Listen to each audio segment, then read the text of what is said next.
The issue with speeding tickets. So Portland has a lot of, I don't know how you want to say, but they have a lot of ideas about increasing the safety of their roads. So I think the first step is their roads are not so safe because they're not so big. There's not enough space for an actual bike lane. Numero uno. We all know, or most of us who bike know, the safest bike lane is completely separated. It doesn't matter what they want to do, if it's not completely separated, it's not safe.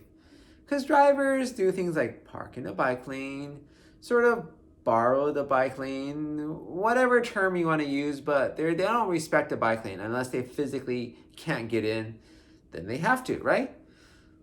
So Portland has this idea of Vision Zero. A lot of places have it. It's not working.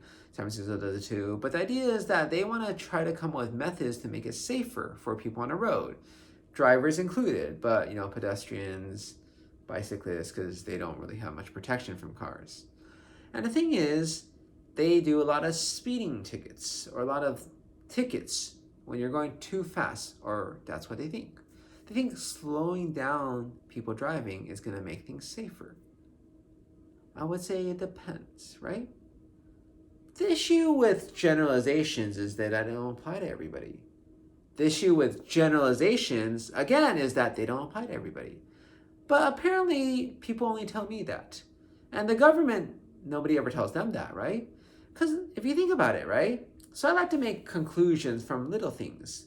So I may visit a country and say, I know their culture. And it's like, yeah, I've been there a week. What do you know, right? I generalize from the people I met. I think I understand them pretty well, given that I met them a week, right?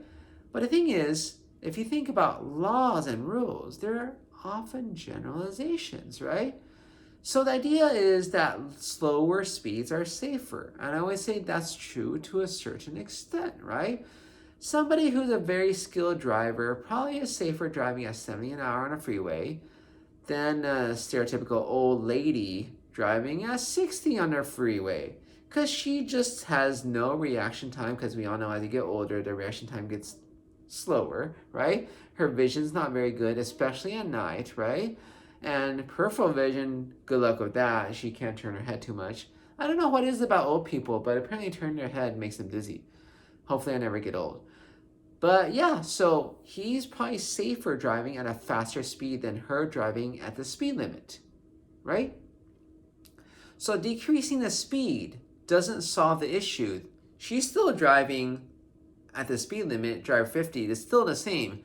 She's just not very safe. You haven't fixed that issue, right? And good drivers probably aren't the issue, right? Like, I've surprisingly never hit a person, or I don't know if that's just the way it's supposed to be, right? But yeah, sometimes I drive fast, but I've never hit a person. I'm sure to watch out. I've had close calls, right?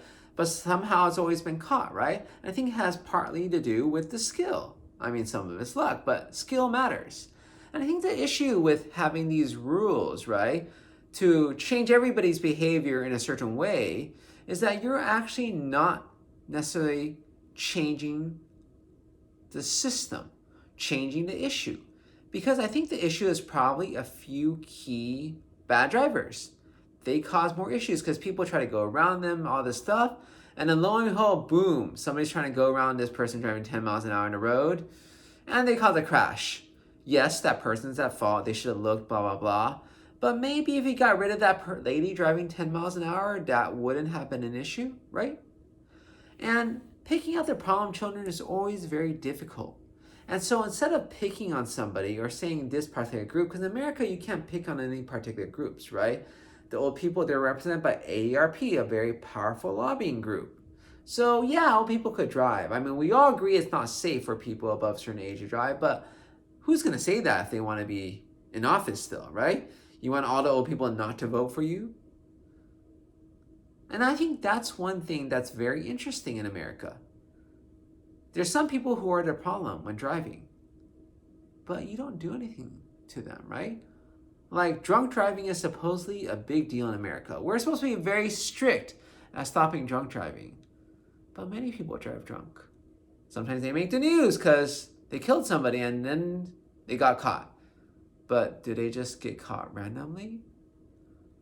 I don't think so, right?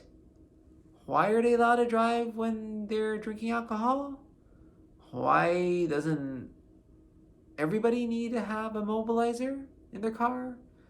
Isn't it a safety feature just like a rear view camera?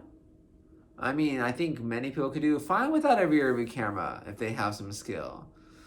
But most people don't do so hot when they're drunk, right? But that's too complicated, so let's just change the rules. It's all due to speeding, right? Yeah. So, speeding tickets, lower the speed, it will be fine. The bad drivers will still be there, but that's okay. That's okay.